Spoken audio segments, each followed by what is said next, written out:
Wait, Larry. Does anyone know what a pressure cooker is? Most people would recognize an Instant Pot, a simple kitchen appliance that uses heat and pressure to cook things quickly. But it's also what the Tsarnaevs used to kill 3 innocent people, including an 8-year-old boy, as well as gravely injure more than 200 people at the 117th running of the Boston Marathon. The Boston Marathon is the oldest marathon in the United States. It is also the most prestigious. Runners must qualify in other marathons to be invited to compete in Boston.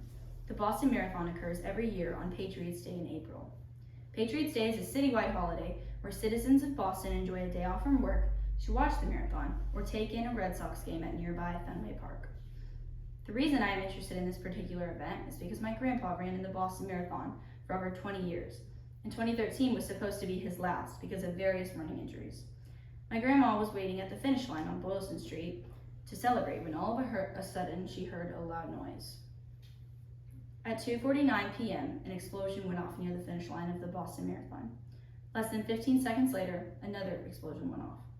Blood and body parts were everywhere. At the time, police didn't know motive or whether there were more bombs planted around the city. They started with a crime scene investigation. The police found 2 backpacks had concealed pressure cookers filled with carpenter nails, BBs, and shrapnel and were set to detonate by remote control. Bombs of this nature are typically used in terrorist attacks, where the main purpose is to kill and maim innocent bystanders, inflicting as much pain and fear as possible with household items and a cell phone. Once the police found out exactly what they needed to look for, they started watching video footage. Police pulled footage from security cameras all around Boston, as well as videos and photos taken that day by people at the race. After long hours of analyzing the footage, they noticed a picture of a backpack sitting on the street where the second blast was located. Police and FBI agents were able to coordinate CCTV and witness videos to show 2 men, one wearing a white hat and one wearing a black hat, carrying backpacks. Once the police knew who they were looking for, they were able to build a visual timeline of their movements on the day of the bombings. While there were differing opinions within law enforcement about whether to release the images, the decision was made to enlist the public to help identify the men in the photos. Very soon after the photos were released, MIT campus police officer Sean Collier was shot to death in his patrol car. Security footage confirmed that the shooters were marathon bombers. Police then received a call from a man saying that he had been kidnapped by the Boston Marathon bombers. Danny Mang reported that 2 men hijacked his car and admitted to bombing the marathon and shooting the police officer. When the carjackers stopped for gas, Mang escaped and called 911. The police were able to track the bombers' movement from the car's GPS. In Watertown, local police located the car and engaged in a 7-minute shootout. 3 officers managed to tackle one of the men, who was wounded already from multiple gunshot wounds.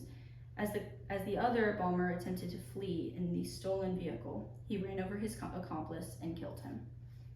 With the body in custody, they used fingerprints to identify Tamerlan Tsarnaev, a Chechen national.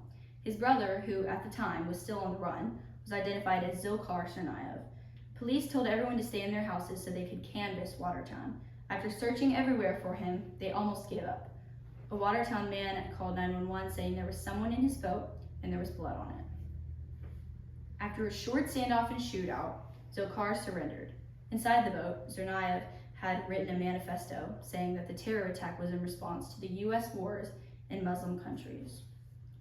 About 2 years later, in 2015, he was convicted by a federal jury and sentenced to death by lethal injection. In conclusion, we know that bad things happening are inevitable, but it's how we respond to those situations that is important. Not only the people of Watertown, but all of Boston showed a unique sense of justice for all of those who were killed and injured. After explaining the past events of the Boston Marathon bombing, you can now understand the importance of a city coming together to make the world a better place. Seeing everyone work together to find these men express just how good humanity can be.